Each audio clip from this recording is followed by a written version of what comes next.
Gus meraino semupang iwang ngaruna kadi netrane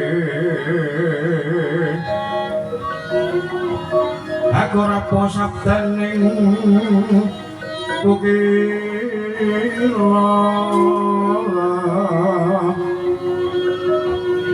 rineka nikoro sagatan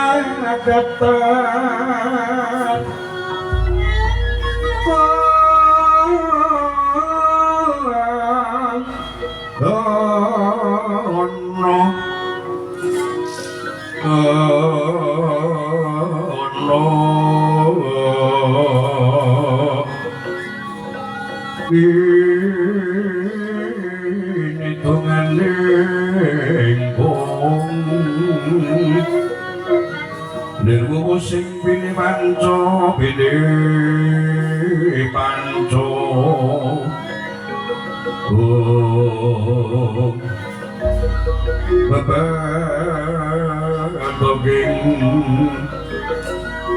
Babatoking ayam ono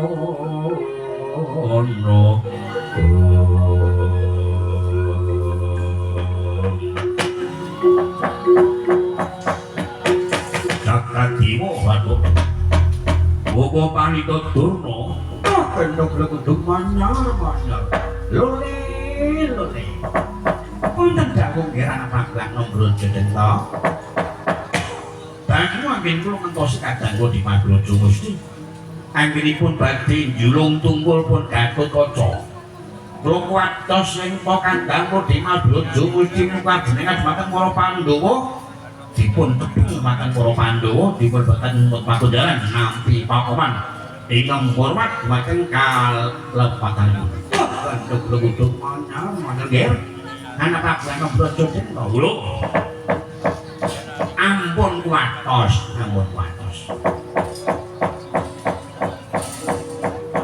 Pengripun Brojo Gusti menika sampun digdaya Sekti Mandala Guna lha kok Boko Pandhita Durna Prisa kula menika nyawang kang digdaya menika ngertos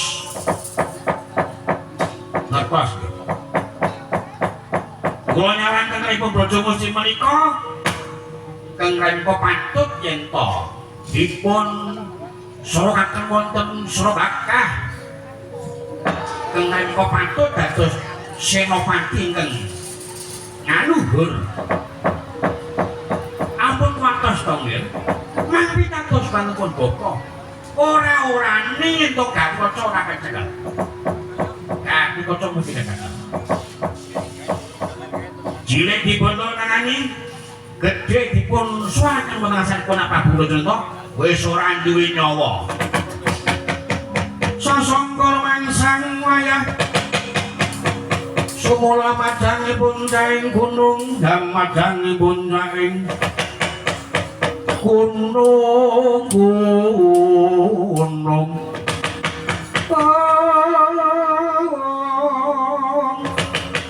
Kumedaping Kartika ing gegono wancine wis gagadenjang binarung loro ing satawana ukila munya tetimbangan mungking panging reksa agung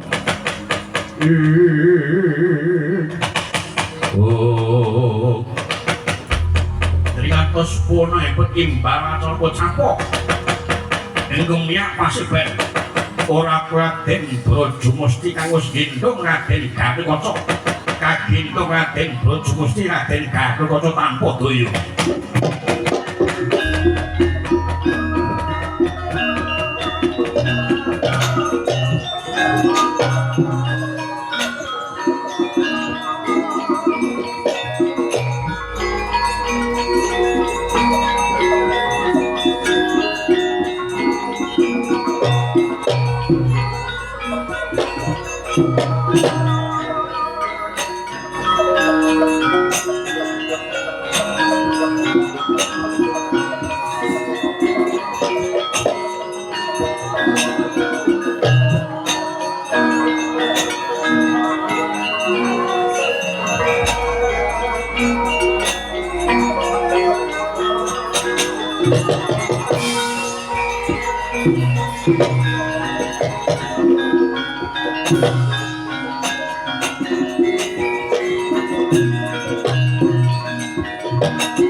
sing lumaya winaya ing sepi sing lumaya winaya ing sepi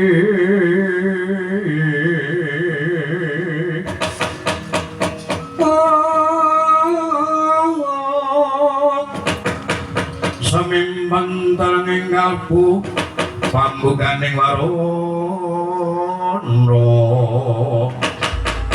Talen saking liya melayap ing ngaluyup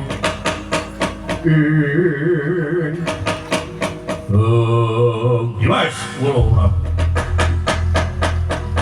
iki Gatotkaca ih menika yoganipun Gatotkaca sampun kecepeng kok Prabu lah kok nglumpruk tanpa daya menika ical kegiatanipun amargi anggen kula nyepeng pun Gatotkaca menika matekaji pamepesan napa kanthi apa ora pun bapa sing sampun matur pripun nggih kanggahipun Brajamusti menika satriyaning Digdaya dan Sakti Mandraguna kula nyamun mboten badhe lepat nggih bukti nyatanipun saged nyepeng pun Gatotkaca malah menika ora duwe daya apa-apa minangka manteni temodar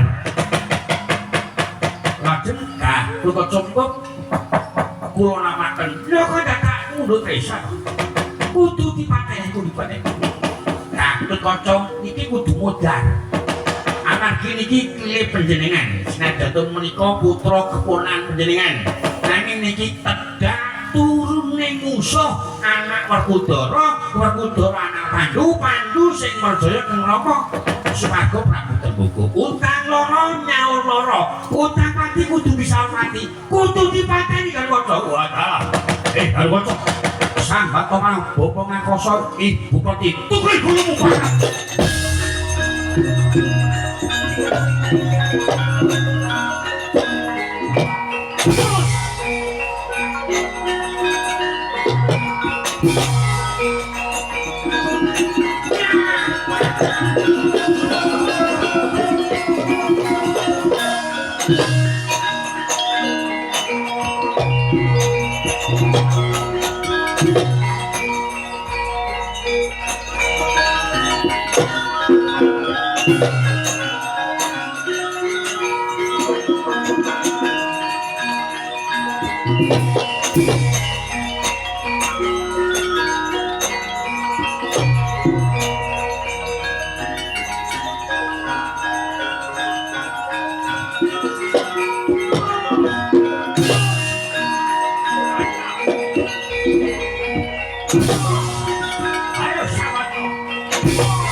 Gancaning cinare kok bilis nanggung lelam. Kocok kami jelekah kono ing kraton Ngamarta. Prabu Puntadewa sakadar. Nampi tedhake Rara Kandrawati. Prabu Sri Bathara Kresna. Kulino keng Raka Tedhak. Sigra kagandhing astana Imbalacana. Dakang kantun ingkang ngadhep marang para priyagung garwa ing Jodipati Kusumaning Ayu Dewi Arimbi wis satu telenggah ana magaris tinggil sinamangsa kemandru pindha megaring puspita kamumpi majaling mono.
Yaneng talaga kadilane Mbang kepasulan Pamanego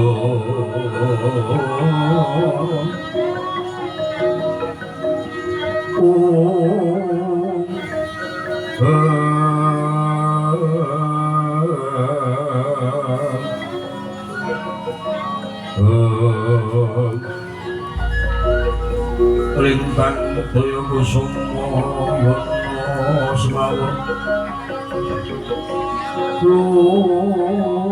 Lumrang Katikang Joloto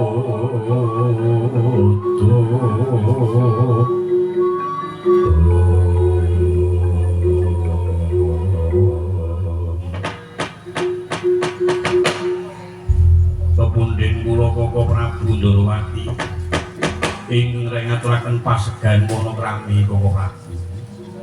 Pepundhen kula Koko Prabu Bathara Tresna. Memang sukma kang linungipun bamu langgeng sinugidatan alam nampi pangujipun Nyai Prabu Sakadhan. Koko Prabu wonten ing negari Ngamarta pinanggal janir Sambikala Yai kejawisipun menika. Rakapura suka puja astuti kunjuk Yai kula pundi pamestaka mugi dosaken jejimat salami-laminipun ingkang rai gesang wonten Rajapada Yai sami aji mekaten kasecak lenggah langkung yin Koko Prabu mun kados boten kirang prayogi Yai ingkang rai ngaturaken pangabekti Koko Prabu Ndorowati ya tak tampa kae bekti karo kakang kula mung pasti kok kakang tambah nopo Yai kula pundi pamestaka mugi dosaken caya murtayo Dimas Arjuna ya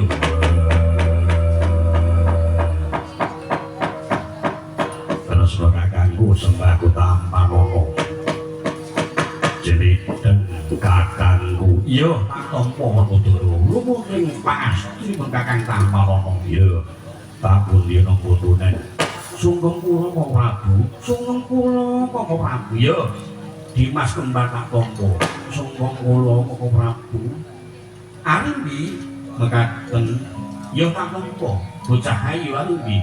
Sungkem kula ya tak tampa lagi. Sungkem kula sinuwun, beta tak tampa. Sungkem kula iki sama ini melu kok terus pirang perkara kae. Kete wangun kae sungkem kula wae. Nah begini kok talang dilalah. Yati kula nuwun ten paring pangatur ngadawu. Ngatur iki bakat apa matur dadakane boten ngawarsa. Koko Prabu kados pundi? Yoga kuwon kanthi kaca menika pengin sangat mulyaken kasatriyan Pringgondani. Nanging kathah kula bidanipun langsung kang linuhitung bawuhaken mboten mokron ae. Mboten mengaken yoga kula pun kaca negara sinten kemawon. Ing badhe nggayuh dumateng kamulyanipun gesang. Menika kathah bidanipun. Langkung-langkung kanthi kaca pengin badhe bangun kasatriyan mboten mengaken kasatriyan ing kabahipun ingkang dipumulyaken nanging rohanipun para kawula sanegari. Mila boten mung to kathah rubedanipun. Kanthi kaca kedadian amargi kanthi kaca menika tugasipun andana tapa Werkudara Kyat Priatos. Paman Pandhu Kyat Priatos lan sedaya para pepundhen sampun putra Sebanjati menika sami Kyat anggenipun ngenturaken teteki Tapa Brata. Kula mastaken Yayi yen to Gatot Kaca menika Kyat anggenipun nglampahi Pak Brata nanging yen to kenging panggiri godha dumateng sesama-sama menika Raka Prawatos yen to Gatot Kaca menika boten Kyat kenging coba kula masaken badhe gagari datang to kalya yuk kula Gatot Kaca nggih badhe mulyaken kasakan nggodani Yayi. Tangya Pandhawa tuku mulung mangusiring Prabu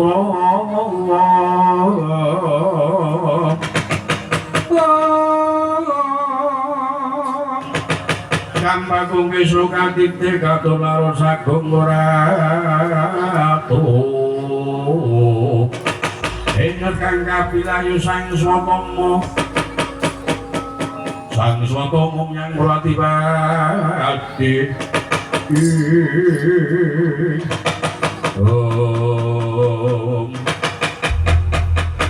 Dari ngatos pun mengikut imbal sono para priyagung kang ana setinggil Binatrata negari Ngamarta Kocapa kang miyapasit bandhingkah setinggil Binatrata negari Ngamarta ora kaya Raden Kalabendana Rumendra kang kawijil.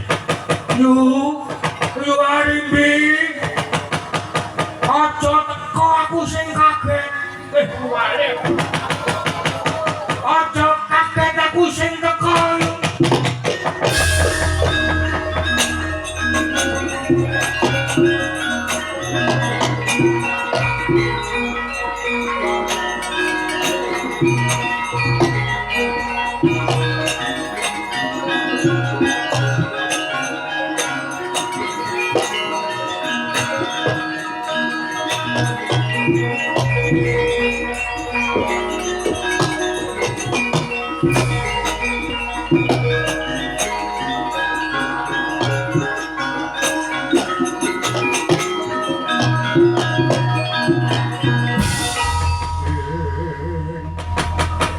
Sigra mangrakiting awang sasongko majarana jaganya ngangge lan yo ngomong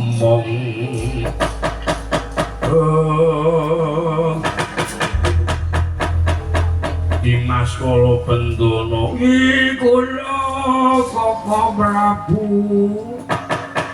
padha kang dirarjo Dimas nampi pangastripun Koko Prabu winantu karadane Sambikala rawuh kula wonten Ngamarta Koko Prabu. Iya Dimas. Terus kaya galundung kaya galundung kaki Ndara Kalabendana. Ndara Kalabendana kuwi apa? Ndara Kalabendana kuwi adike Ndara Rimbi. Wis. Kae sedulure tunggal Yayarina. Lah iya. Aku bagus aku. Ya apa bagus kowe. Ning manter rejane Kalabendana tinimbang kowe sak ora-orane. Kalabendana kuwi isih tren kusuma rada sing madu wijiling andana tapa wit tuwa sawangen. Arep ala rupane ning manter rejane ora kaya kowe. Kowe iki disarang saya jijiki. Jijiki ndak suku ya ora. Ana apa Dimas Kalabendana sawanene yo. Ning matos sing bener aja ngisi-isin ke Mbak Yumu. Ora. Aku tekan kene kuwi. Ora mergo aku tak dawuhi. Mergo suasana yo. Suasana ki opo? Mergo kanan. Ana kanan apa di manene yo. Iki mau ana Pakuman Agung ana setinggal Binatrata Kadipaten Glagah Tinuku yo Kadipaten Permalang. Sing dirembug kuwi anggone bakal malos wiji tuwa wirang sedane bapak ya Rama Trengguku lan Kakang Prabu Arimba Biyo Dimas. Nang kono kuwi ana Durna mau ngarep adu mayang tentrem Basana Durna dadi larang aru-aruan karane. Durna gawe pengaruh mengaruhi Kakang Prabu Brododenta supaya mateni Pandhawa njaluk negara Pringgondani. Lah terus kongkonan Kakang Brajamusti yu Kakang Brajamusti dikongkon oleh Garuda iki yang ketemu Kakang Brajamusti anak mulana Garuda cilik dibondo tangane gede dimateni yu Dimas kula Bendana anapa yu kowe iki ngatur mbok ya sing tenan aku le matur tenan aku ora ngapusi pokoknya mitur saka wawasaku Gatot Kaca mesti kecekel mergo Kakang Brajamusti iki satria sing digdaya satria pinilih yu nek anakmu Gatot Kaca kecekel dipateni Kakang Brododenta kepiye yu duka ngasili pisan jayu dewi hari muka pating jleketrut Nitra Bramarkata pendirangan tangan sisyong sagedang masih segedene ilang wujuding wanita kang Sulistya Warna Badar Ayaksi mengangah tutuke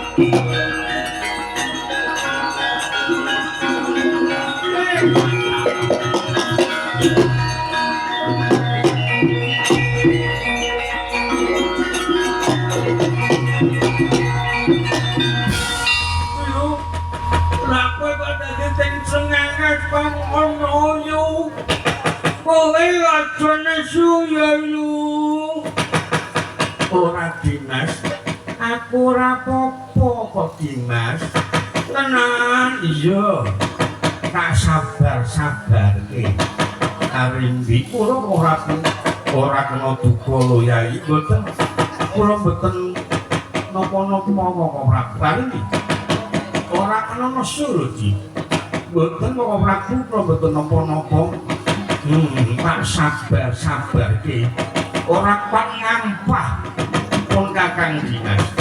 Wah, Petruk Nun, bojoku dadi elek. Barang yo asline ngono kae kok yo. Asline ngono kae, Truk. Operasi plastik kok ya, Truk. Ayake wae wis dadi ayu. Kae sing dandani biyen sing Ndara mati. Mula Ndara nyawang Ndara iki biyen ra seneng terus didandani dadi ayu lah dadi kebentuk.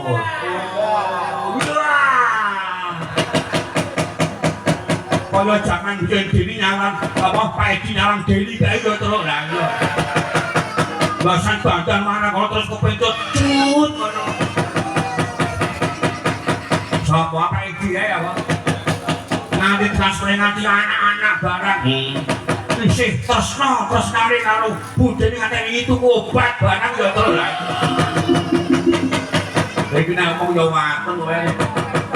Aja nesu tenan yo yu. Aja nesu Yai. Kula mboten napa-napa ora. Rakwat ngampakon Kakang Dimas. Brajamusti, Brajalamatan, Braja ingkang ora mbawa miturut karo Mbak Yu. Brododenta yen kelan termasuk Garuda tanding dudu sapa-sapa Dimas Mbak Yu tanding ngono. Karo Mbak Yu tanding ngono. Yen kali gak kocok kecekel tanganmu ora cocok ora pecah gasmu parane.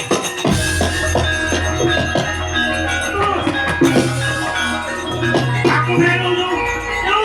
Aku melu yo.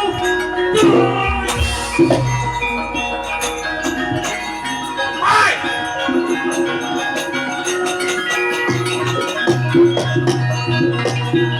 Ora bedana. Kuwen nabrakku ngono wae. Loro kang sawaku sepajaku ora kok. Nabrakku sakayane. Kene ditengok-tengok tak nabrak sakayane. Ora bedana. Utang loro nyawa kang pati. Nanti tak tabrak kowe. Ora bedana. Kowe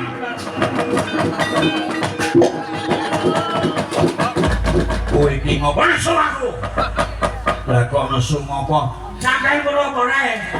Aku ditabrak karo golo bentono edan mau ora. Ora ora kowe.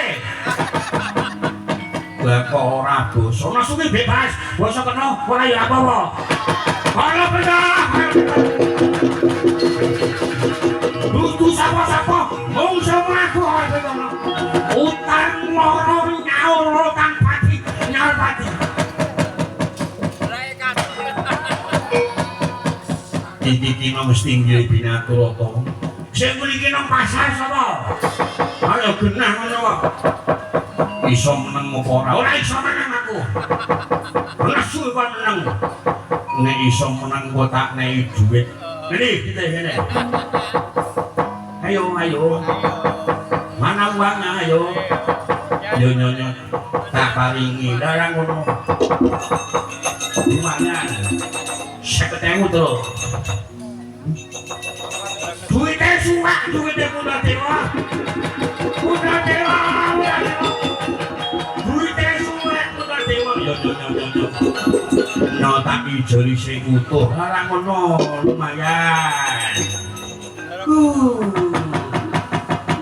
Bagong ana apa Mbak Dewa sing suwek balekke tak tembel